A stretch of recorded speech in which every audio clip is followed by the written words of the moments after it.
Pagbasa mula sa aklat ng Eksodo. Mula sa bundok ng Sinai, bumaba si Moises na dala ang 2 tapyas na batong kinasusulatan ng mga utos. Hindi niya namamalayan na dahil sa pakikipag-usap niya kay Yahweh ay nagniningning pala ang kanyang muka. Nang makita ito ni Aaron at ng mga Israelita, natakot silang lumapit. Ngunit tinawag sila ni Moises. Lumapit naman si Aaron at ang mga namumuno sa Israel at sila'y nag-usap. Pagkaraan noon, lumapit kay Moises ang lahat ng Israelita at sinabi niya sa kanila ang mga utos na ibinigay sa kanya ni Yahweh sa bundok ng Sinai. Pagkasabi nito, tinalokbungan ni Moises ang kanyang muka. Tuwing makikipag-usap at haharap siya sa presensya ni Yahweh, inaalis niya ang takip ng kanyang muka. Paglabas dito, sinasabi niya sa mga tao kung ano ang iniuutos ni Yahweh at makikita na naman nila na nagniningning ang kanyang muka. Kaya tatakpan niya muli ito hanggang sa muli niyang pakikipag-usap kay Yahweh.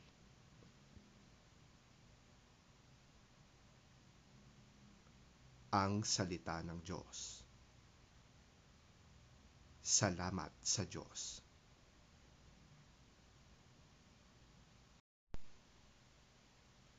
Ang mabuting balita ng Panginoon ayon kay San Mateo.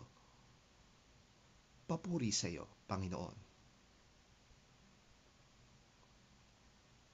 Ang kaharian ng langit ay katulad ng isang kayamanang nakabaon sa isang bukid.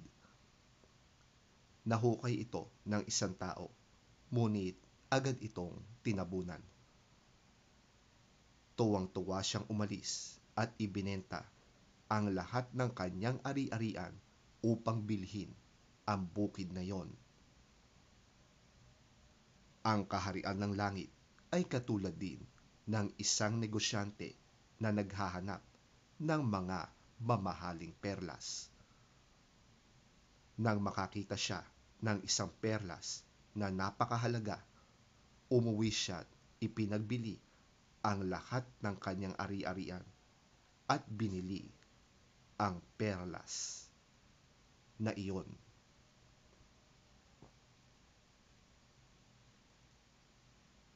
Ang mabuting balita ng ating Panginoon. Pinupuri ka namin, Panginoong Hesukristo.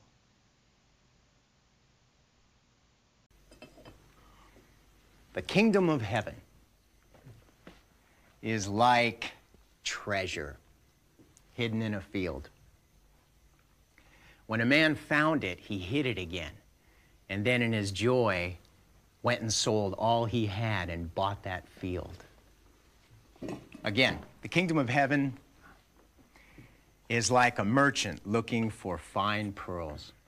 When he found one of great value, he went away and sold everything he had and bought it.